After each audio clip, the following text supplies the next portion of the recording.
Pétanque, musique et convivialité. Qu'il tire ou qu'il pointe, cette année la pétanque des Toqués rassemble plus de 500 participants. Parmi eux, 300 boulistes pas comme les autres. Tous sont issus du monde de la restauration et de l'hôtellerie. Une journée où on se retrouve tous, convivialité, partage. Aussi, tous les dons de cette journée partent pour une association. Cette année, en l'occurrence, c'est l'association Run and Dream. C'est pour les orphelins de la police. De nombreux chefs sont là. Pour la plupart, amoureux du jeu de boules. En fait, les cuisiniers jouent beaucoup à la pétanque. On n'en parle pas souvent, mais quand vous avez 2 heures à perdre, si vous avez la chance d'avoir un petit terrain à côté, c'est une façon de pouvoir se sortir un petit peu du quotidien. Essaye de la faire rouler avant l'herbe, juste avant l'herbe, et qu'elle reste droite. Okay.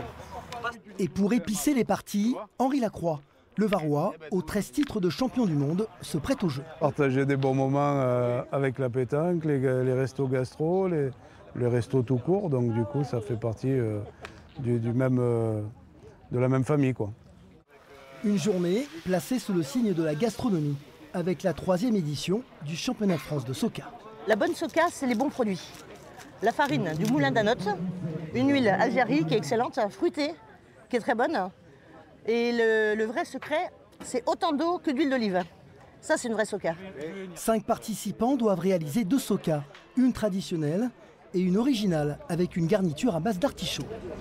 Simplement rôti au four, confit avec un peu d'huile d'olive, un peu de citron. Et avec ça, je vais faire aussi de la tomate confit au four.